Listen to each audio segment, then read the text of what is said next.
A paz do Senhor Jesus, meu querido irmão, minha querida irmã, pastor Edivaldo Oliveira falando aqui, diretamente de Belo Horizonte, falando para as nossas três redes, nossos três canais de comunicação, Facebook, Instagram e YouTube. Bom dia, boa noite, boa tarde, não importa a hora que você estiver assistindo essa transmissão, que o Senhor abençoe poderosamente a sua vida, abençoe sua família, a sua casa, toda a obra das suas mãos, que você seja abençoado, que você seja próspero em tudo, no nome de Jesus. Eu convido você a iniciar essa semana com a palavra do Senhor. Eu convido você a refletir daqui a pouco na palavra de Deus, naquilo que ela tem para nós e que eu e você estejamos com o nosso coração aberto, com a nossa mente ensinável para recebermos tudo aquilo que Deus tem para nós. Amém? No nome de Jesus. Eu sempre peço aqui no começo das nossas transmissões que você coloque o seu like, o seu curtir, compartilhe essa mensagem com os seus contatos, com as pessoas que você ama, porque assim muitas vidas são alcançadas pela palavra de Deus. E caso você queira ajudar o nosso ministério, apoiar esse ministério, no YouTube você pode se tornar membro, no Facebook você pode se tornar apoiador. Então, fique à vontade, não é uma obrigação. Simplesmente se você curtir e compartilhar, você já está nos ajudando muito. Deus tem uma palavra para o seu coração que pode transformar a sua vida. Amém?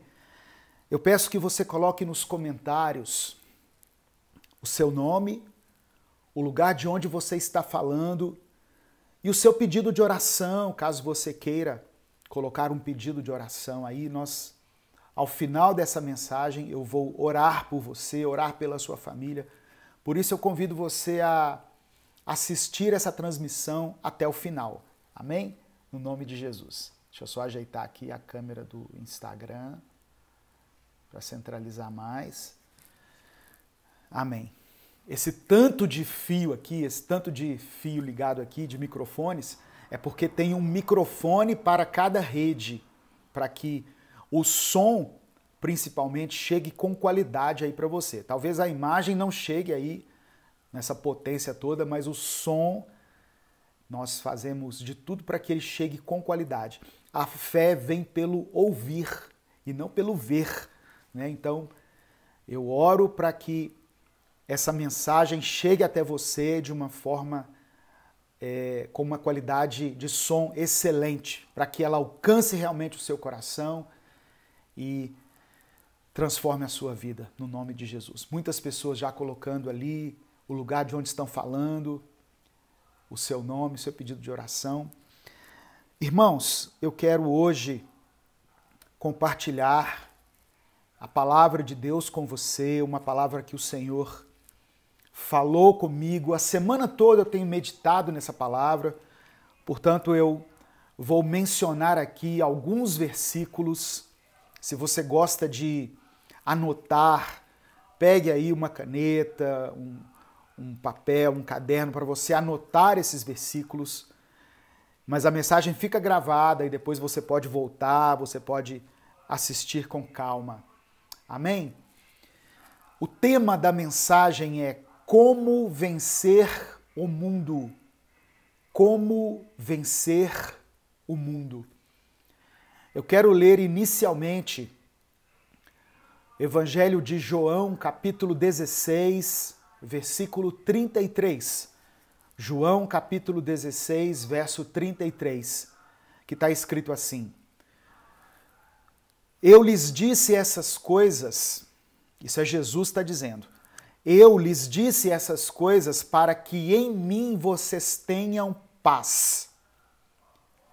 neste mundo vocês terão aflições.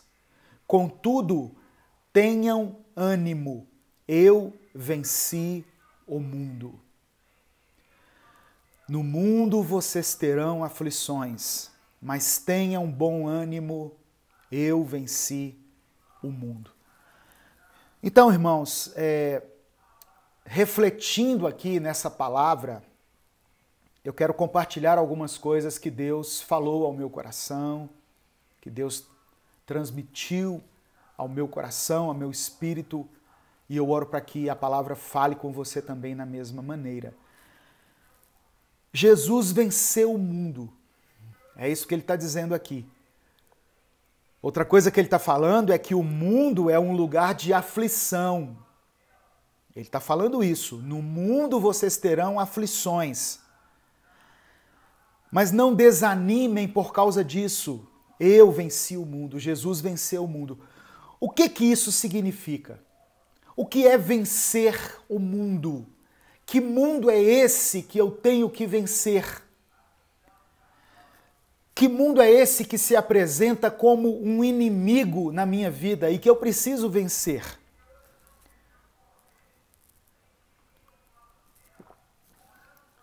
Quando eu me converti, há 25 anos atrás, eu me converti numa igreja batista, junto com a minha esposa. Era muito natural, era muito comum que, quando algum costume secular chegava na igreja, algum costume cultural, por exemplo, chegava na igreja, os irmãos diziam que a igreja estava sendo influenciada pelo mundo. Por exemplo, quando as pessoas criaram, os jovens da igreja criaram um grupo de dança para se apresentar durante o culto, enquanto era ministrado o louvor. Para algumas pessoas mais tradicionais, aquilo ali era o mundo entrando na igreja. Jovens dançando ali na frente, geralmente as irmãs, dançando ali durante o louvor. Para algumas pessoas, aquilo era o mundo entrando na igreja. Isso aconteceu também quando a bateria chegou na igreja, ou a guitarra. Quando esses instrumentos passaram a fazer parte do louvor da igreja, para muitas pessoas diziam assim: o mundo está chegando, o mundo está dominando a igreja. Quando a televisão se tornou popular nos lares, todas as casas, a partir de uma determinada década, tinham uma televisão. E aí, na visão das pessoas, dos cristãos da época, era o mundo entrando na família. Quando, por exemplo, uma mulher vestia calça comprida, era o mundo. Isso aí era o mundo. E aí as pessoas falam: Jesus venceu o mundo, Jesus venceu essas coisas. Eu me lembro que nenhum pregador podia subir no púlpito se não estivesse de gravata. E aí, quando alguma igreja inovava nesse sentido, quando alguém ia pregar, por exemplo, de blusa polo, igual eu estou aqui, de camisa polo, porque hoje está um dia muito quente, aí dizia assim: olha, o mundo está chegando, o mundo está vencendo a igreja, o mundo está dominando a igreja. E as igrejas que não se preocupavam com essas coisas, eles diziam que elas estavam se rendendo ao mundo. Os irmãos, por exemplo, não podiam jogar futebol. Aquilo era condenado pelos pastores.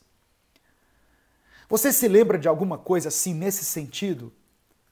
Alguma coisa que a igreja proibia porque achava que era o mundo, que era uma influência do mundo? Se você lembrar, coloque aí nos comentários. Me ajude aqui a compor essa reflexão. Coloque aí nos comentários. Muitas pessoas vão ler depois o seu comentário. A irmã Sandra está dizendo aqui: era desse jeito, e exatamente era assim mesmo. O conceito de mundo que nós deveríamos vencer estava muito mais relacionado a uma aparência externa que nós deveríamos passar para as pessoas do que algo interior que nós estivéssemos sentindo, de um pecado que estivesse realmente dominando a nossa mente, as nossas atitudes. O conceito de mundo estava muito ligado à aparência que nós deveríamos transmitir para as pessoas. Então, esse conceito, né, que quiseram empurrar como o mundo estava muito longe do seu real significado. Nós nos preocupávamos muito com algumas coisas que, na verdade, estavam ligadas ao processo evolutivo natural da humanidade. E nós deixamos de nos preocupar com outras coisas que estavam ocultas dentro da igreja e que traziam, e que trazem até hoje, um prejuízo muito maior para a sociedade e para a família. Então, quando Jesus diz assim, eu venci o mundo, que mundo foi esse que Jesus venceu? Que mundo é esse que é um inimigo que nós precisamos vencer e temos como referência Jesus, que foi vencedor? Para nós entendermos isso, para nós entendermos esse conceito, eu pedi a direção do Espírito Santo para que nós examinássemos a palavra. O Darlan está dizendo ali assim, mulher não podia falar no púlpito. É verdade. As mulheres não podiam falar. E se alguma mulher falasse, aí dizia assim, ah lá o mundo, ó, o mundo está entrando na igreja. Não é verdade? Então, vamos examinar à luz da palavra. O que significa essas palavras de Jesus? Ele venceu o mundo. E ele diz para não desanimarmos. Em 1 João capítulo 2, é um outro versículo que eu quero que você leia comigo. 1 João capítulo 2, do verso 15 ao verso 17.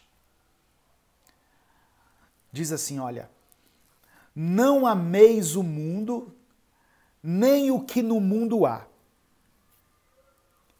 Se alguém ama o mundo, o amor do Pai não está nele. Olha aqui, outra informação importante, nós não devemos amar o mundo. Que mundo, pastor, é esse? Verso 16, porque tudo o que há no mundo, a concupiscência da carne, a concupiscência dos olhos e a soberba da vida. Opa, aqui já me dá uma luz aqui, olha, fala de 3 coisas. A concupiscência da carne, a concupiscência dos olhos e a soberba da vida não é do Pai, mas do mundo. E o mundo passa e a sua concupiscência, mas aquele que faz a vontade de Deus permanece para sempre. Eu vou ler aqui numa outra versão, na NVI, que diz assim, olha, que ela substitui essa palavra concupiscência por outra, para que nós possamos aprofundar no entendimento dessa passagem. É importante nós entendermos isso. Olha só, a mesma passagem, 1 João capítulo 2, do verso 15 ao verso 17. Não amem o mundo, nem o que há nele. Se alguém amar o mundo, o amor do Pai não está nele. Pois tudo o que há no mundo, a cobiça da carne, a cobiça dos olhos e a ostentação dos bens não provém do Pai, mas do mundo. O mundo e a sua cobiça passam, mas aquele que faz a vontade de Deus permanece para sempre. Então, essa concupiscência aqui, ela significa cobiça. Concupiscência da carne, o desejo de seguir o seu próprio caminho. 3 coisas que fala só, que caracterizam o mundo, esse mundo que eu preciso vencer. A concupiscência da carne, que é o desejo de seguir o seu próprio caminho. Existe um caminho de santidade, um caminho estabelecido por Deus para que nós caminhemos nele, para que nós andemos nele, que é um caminho que nos chama a nos afastarmos do pecado, a andarmos segundo os princípios de Deus, mas o mundo quer nos arrastar para aquilo que é chamado de concupiscência da carne, que é o desejo de seguirmos o nosso próprio caminho. É quando a pessoa fala assim, eu não tô nem aí para nada não, quem cuida da minha vida sou eu e quem faz as minhas escolhas sou eu e eu que vou pagar as consequências, então não tô nem aí. É a concupiscência da carne. A pessoa que fecha os olhos para a palavra de Deus, para os ensinamentos de Deus, para os mandamentos de Deus e quer agir segundo a sua própria vontade. Ela faz aquilo que der na telha, sabe? Ela cede a qualquer desejo carnal que vier na mente dela.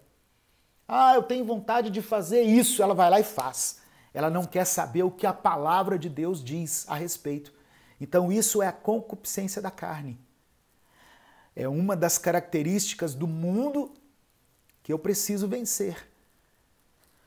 A segunda coisa fala assim, a concupiscência dos olhos. O que é isso? O desejo de querer tudo para si. Eu vou falar mais sobre essas coisas. Mas de uma forma resumida, concupiscência da carne, o desejo de seguir o seu próprio caminho. Concupiscência dos olhos, o desejo de querer tudo para si.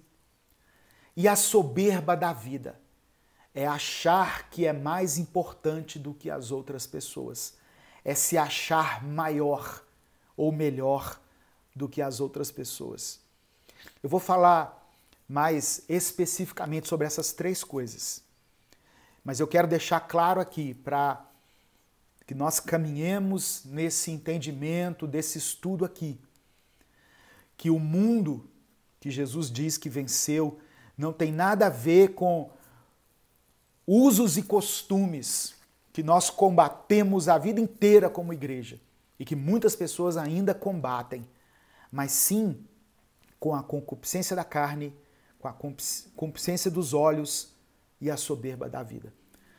A concupiscência da carne é o apetite pelas satisfações das paixões carnais. Ou melhor, o apetite pela satisfação das paixões carnais. O apetite, ele não é pecado. O apetite físico, ele não é pecado. Deus nos deu apetite. Por exemplo, para a comida, para o sono, para o sexo. Essas coisas são boas. E Deus, ele pode santificar essas coisas em nós. Por exemplo, a comida. A comida, ou melhor, o apetite para a comida, ele pode ser santificado e se tornar motivo de gratidão a Deus. Se você tem apetite, glorifique a Deus. Se chega um determinado momento e te dá fome, louve a Deus por isso. Porque um dos principais sintomas da pessoa que está doente é a perda do apetite. Não é verdade? Então, quando você tem fome, é um bom sinal, é sinal que as coisas estão funcionando aí dentro. Então, essa é a razão de nós darmos graças a Deus antes de comer. Não é só porque Deus nos deu o alimento, mas é porque Deus também nos deu o apetite. Tem pessoas que têm alimento em fartura, mas não têm apetite. Queriam ter apetite. Eu me lembro de uma vez uma pessoa dizendo assim, nossa, o meu sonho era poder comer um pãozinho assim, igual vocês comem, com essa satisfação, com esse apetite, comer 1, 2 pãezinhos de manhã, com essa disposição, comer um pão de queijo, né, igual o mineiro come aqui, com um cafezinho, com esse apetite. Porque eu não tenho mais apetite. Então, presta atenção que eu estou falando de uma satisfação, de uma paixão, né? Uma necessidade, vamos dizer assim, para não confundir, que é louvável. Só que Satanás, ele pode degradar esse apetite e fazer com que isso se torne gula. aí passa a ser uma paixão carnal. A pessoa que come com os olhos, que come mais do que o necessário, né? E crente, cristão, come pra caramba, não é verdade? Come muito. Eles costumam dizer que crente não bebe, mas come, que é uma beleza. E ninguém não está nem aí para isso. Mas o comer em excesso é gula, é pecado. Então nós temos que ter autocontrole nessa área, porque o comer em excesso faz mal para a nossa saúde. Irmãos, isso é palavra de Deus. Eu não estou inventando nada aqui. A palavra de Deus diz que comer em excesso é pecado, é algo que Deus reprova, é gula. Quando o povo estava no deserto, que Deus mandou o maná era recolhido para cada família, segundo a necessidade, né, para aquele dia. Não poderia nem guardar para o dia seguinte. E as pessoas comiam, se satisfaziam e ponto final. Não poderia guardar. Talvez Deus estava dando uma lição ali de que nós, em relação à comida, devemos consumir somente aquilo que é necessário. Então eu aproveito essa abertura aqui para falar sobre a sua alimentação. O seu corpo é fruto daquilo que você come. O seu corpo é templo do Espírito Santo. Talvez você coma de uma forma totalmente errada. Talvez você coma em excesso. Ou talvez você coma somente porcaria. Muita gordura, muito refrigerante.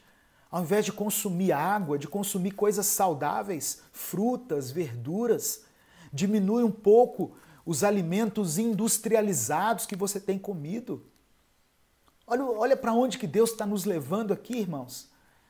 O tema da mensagem é como vencer o mundo. Ah, pastor, achei que isso ia falar das coisas que estão chegando na igreja aí, né, que está desviando as pessoas. Pois é, uma das coisas é isso. Mas que entram de uma forma sutil na nossa vida. Isso aqui é água, tá? É água. Nada melhor para hidratar o corpo do que água. Então, esses apetites, outro apetite aqui é o sono. Quem tem sono deve glorificar a Deus por isso. É necessário que você glorifique a Deus pelo sono. Chega uma determinada hora do dia que você tem sono, aleluia! Quem consegue dormir aí sem remédio, louvado seja Deus. Só que aí Satanás pega esse apetite, que é o sono, e transforma ele em preguiça. Aí ele já está nos levando para o pecado. Quantas pessoas ficam na cama ao invés de levantar e agir? Quantas pessoas deixam que a preguiça domine a mente dele, o corpo dele? Estamos falando da palavra de Deus. A palavra de Deus condena a preguiça. Vá ter com as formigas, ó preguiçoso. Elas não têm líder, não têm chefe, mesmo assim elas sabem que devem trabalhar, elas sabem aquilo que devem fazer. Então, irmãos, tem coisas na nossa vida que elas vão entrando de uma forma sutil.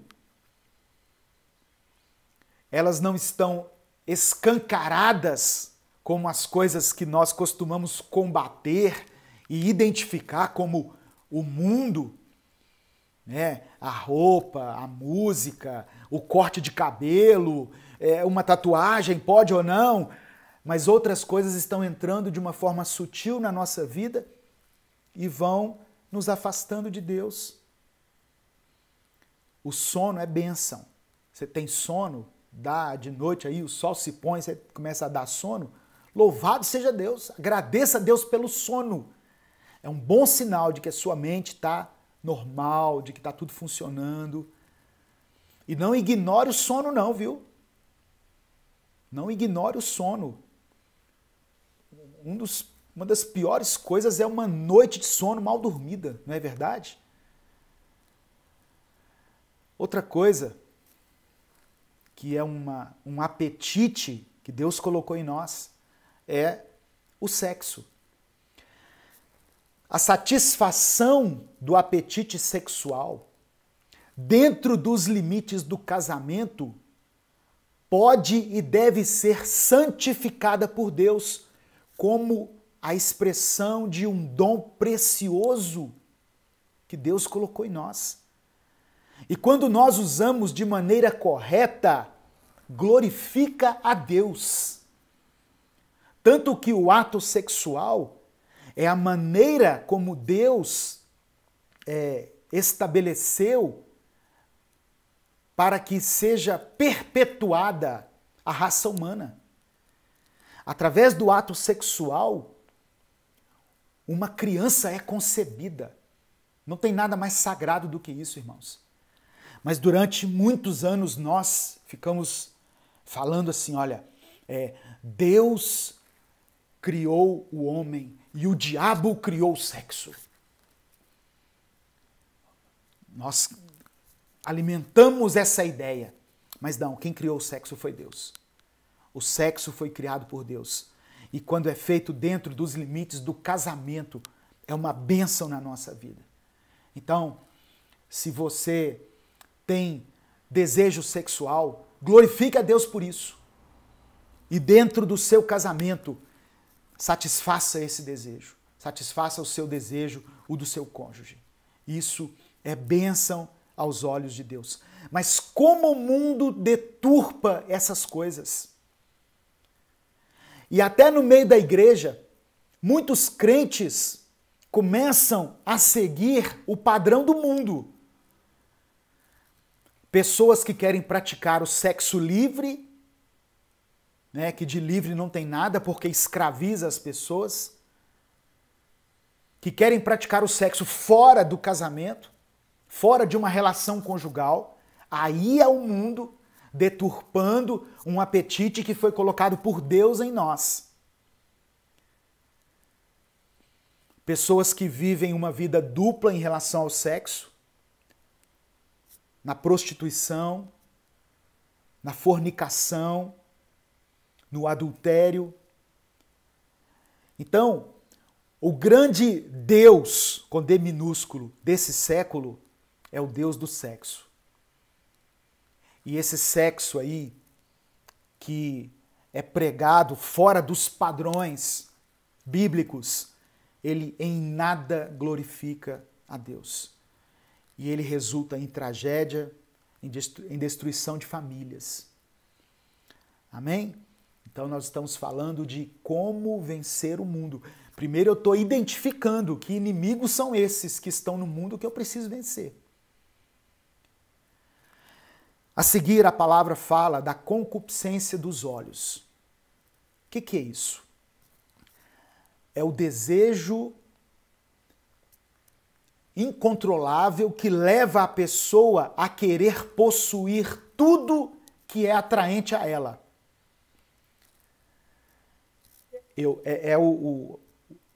O lema, né, do capitalismo. Eu vejo, eu quero, eu compro. Ou eu vejo, eu quero e eu posso conquistar. Então esse é o pecado que a mídia principalmente explora. Qual que é a função do marketing hoje? Apresentar a você algo que você vai criar na sua mente a necessidade de possuir aquela coisa. Talvez você nem precisa, mas a propaganda, o marketing, a mídia é tão forte nesse sentido que cria em você um desejo de algo que você nem sabia que existia. Então, a concupiscência dos olhos é o desejo em possuir aquilo que é atraente segundo os meus sentidos físicos. Aí eu coloquei alguns exemplos aqui, nesse estudo que eu estou apresentando. Em Gênesis capítulo 3, quando Satanás quis que Adão e Eva desobedecessem a Deus, ele fez isso através do sentido da visão. Satanás mostrou o fruto para Eva. A palavra diz assim, olha, vendo a mulher que a árvore era boa para se comer, vendo, ela viu o fruto. A gente fala maçã, mas ninguém sabe que fruto que era não, viu?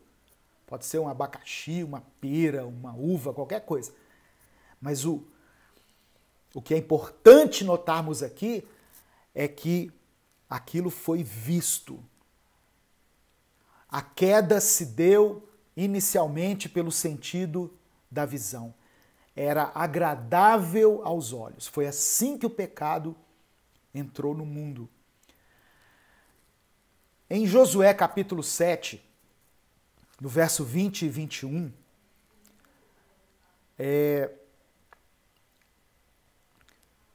houve um episódio aqui em que Josué conquistou a cidade de Ai, e a ordem de Deus era para que eles não tomassem nada daquela cidade, porque eram coisas consagradas a outros deuses, mas um homem chamado Acã, ele viu alguns objetos, ele viu e cobiçou e tomou para si. E escondeu aqueles objetos dentro da cabana dele.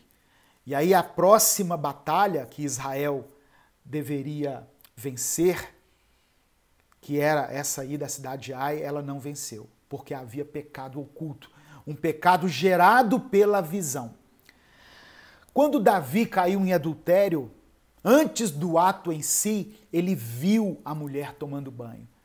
Então, a concupiscência dos olhos é aquilo que muitas vezes é colocado diante de nós, que gera dentro de nós um desejo de possuir aquilo. E geralmente algo que não pertence a nós. Algo que não pertence a nós. Por isso Paulo escreveu aos Coríntios, né? Aquele, pois, que pensa estar de pé, cuide para que não caia. Davi era rei, Davi estava em um bom momento da sua vida, mas por causa do seu olhar, da cobiça dos olhos, ele viu uma mulher tomando banho e a desejou para si. Provérbios capítulo 27, versículo 20 diz assim, olha, como o inferno e a perdição nunca se fartam, assim os olhos do homem nunca se satisfazem.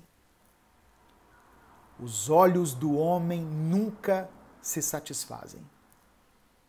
A pessoa pode ter muitas coisas na vida, mas se passar algo atraente diante dos olhos dele, ele vai desviar o seu olhar. Porque os olhos do homem nunca se satisfazem. Nós estamos falando sobre como vencer o mundo. E a terceira coisa que está no mundo, da qual nós precisamos atentar, é a soberba da vida. O que é soberba? O significado de soberba é altivez, orgulho. Soberba é uma manifestação de orgulho, de pretensão. É um sentimento de superioridade que às vezes nós temos sobre as outras pessoas.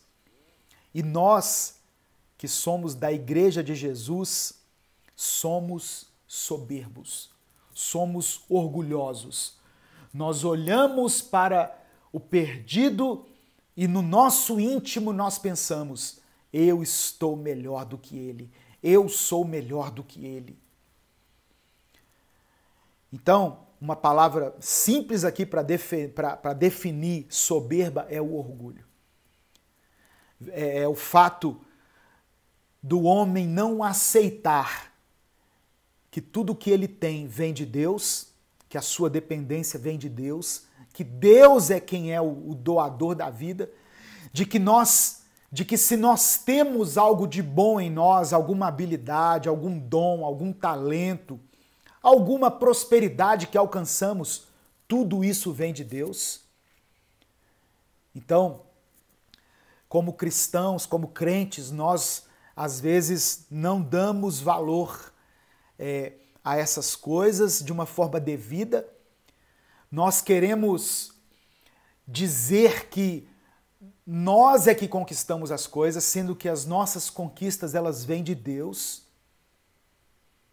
E nós nos preocupamos em manter essa fachada, essa aparência de conquistadores, mostrando aquilo que conquistamos, ostentando os nossos bens, tentando passar para as pessoas uma boa impressão de que está tudo bem conosco. Você já viu como que é stories de rede social? Só coisa boa. As pessoas só postam coisas boas. Parece que a vida está assim, a mil maravilhas, quando você entra na rede social. Você fala, meu Deus, que bom. Essa pessoa só tem sentimentos bons. Só tem coisa boa acontecendo na vida dela. Provérbios capítulo 16, versículo 18 diz assim: a soberba precede a ruína e a altivez do espírito precede a queda. Então, irmãos,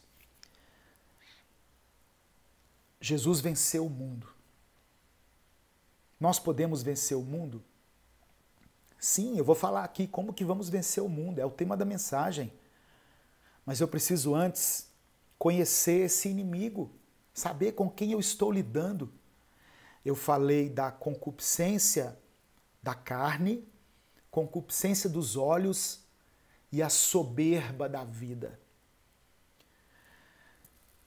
Agora eu vou falar para você como que você vence o mundo. 1 João, capítulo 5, versículo 4. O que é nascido de Deus vence o mundo. E esta é a vitória que vence o mundo, a nossa fé. Nós só vamos vencer o mundo pela fé.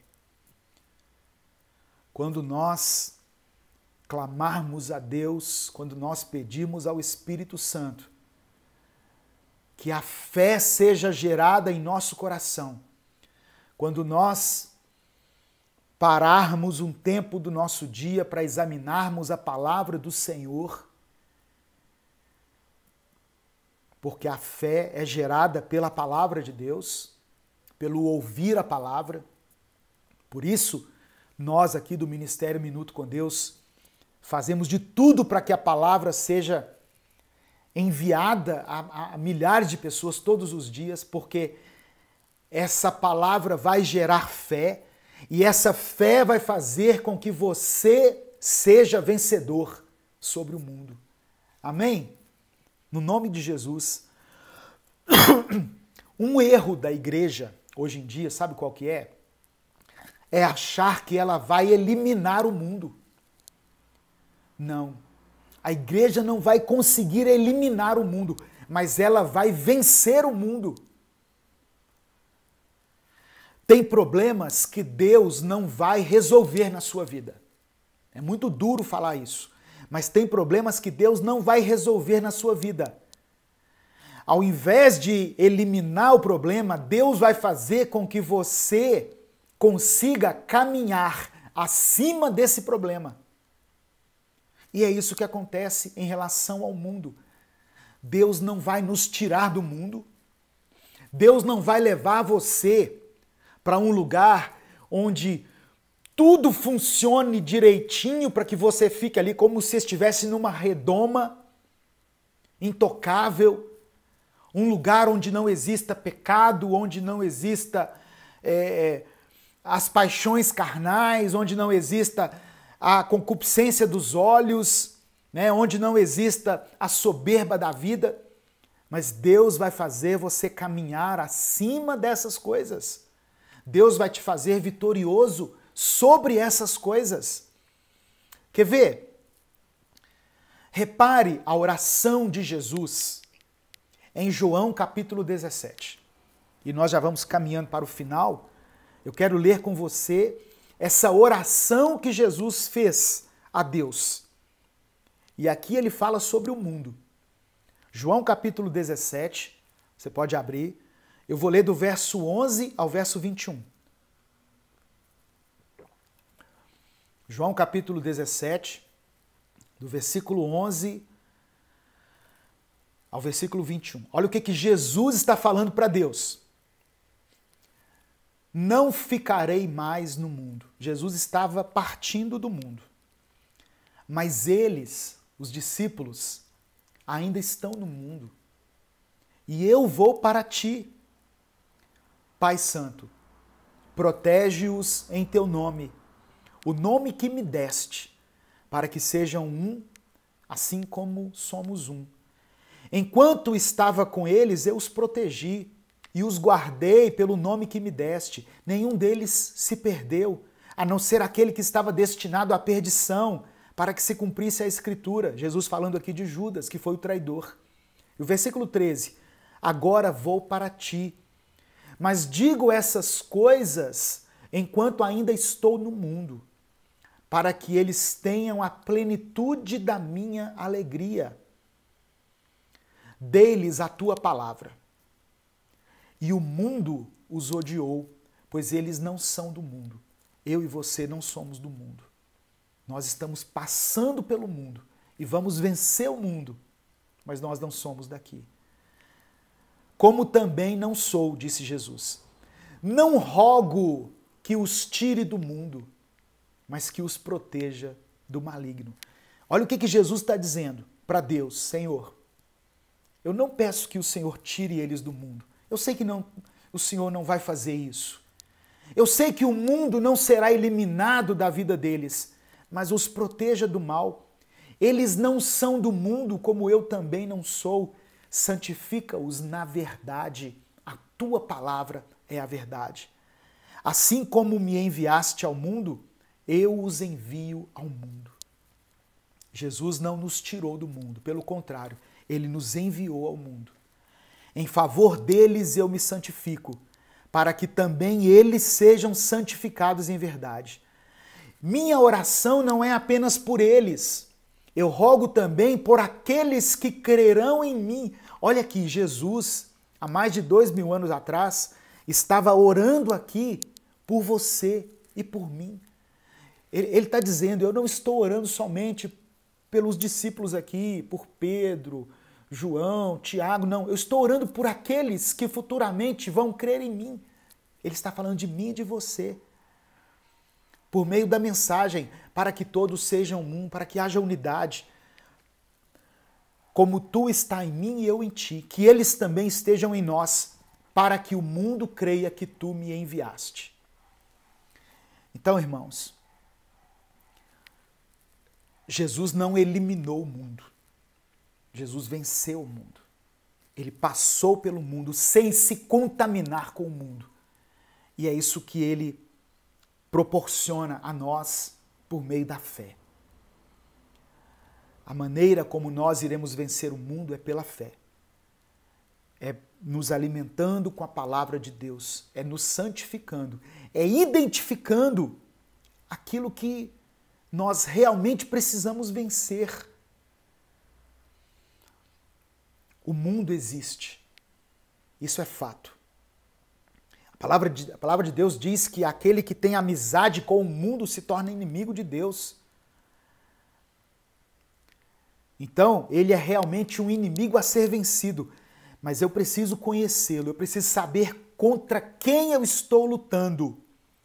E nós não temos como enfrentar o mundo, encarar o mundo, vencer o mundo usando as armas do mundo. Não adianta eu querer me moldar ao mundo, me conformar com o mundo, pegar a filosofia, a sabedoria do mundo para combater o próprio mundo. Eu só vou vencer o mal que há no mundo com armas espirituais. A principal delas é a fé, a oração, o Espírito Santo, a presença de Deus, a leitura da palavra. Mas quando Jesus diz, eu venci o mundo, eu preciso saber qual mundo eu preciso vencer. Porque cada pessoa tem dentro de si o seu próprio mundo que precisa ser vencido. E aí você vai olhar para dentro de você mesmo e dizer que tipo de influência tem motivado você. E que, através do Espírito Santo, você já identificou que precisa ser vencido.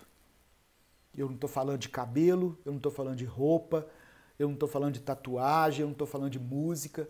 Eu estou falando do que está acontecendo dentro do seu coração, dentro da sua mente, que tem te arrastado para caminhos que não são os caminhos de Deus. Esse é o seu mundo. Esse é o mundo que precisa ser vencido por você. Mas tem de bom ânimo. Jesus venceu o mundo.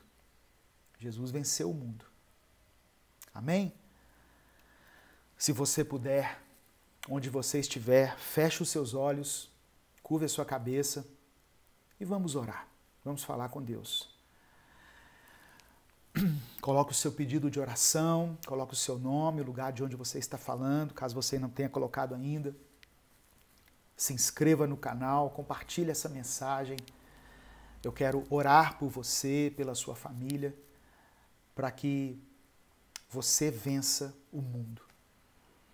Você vença os seus próprios inimigos, aqueles que têm se levantado para te derrubar, para te arrastar para o mal, para tirar a sua paz, para fazer com que você perca a sua salvação, para destruir a sua casa, a sua família. Nós vamos orar juntos agora, no nome de Jesus. Pai amado e querido, nós somos gratos a Ti pela Tua palavra e cremos, Senhor, que pela fé nós podemos vencer o mundo.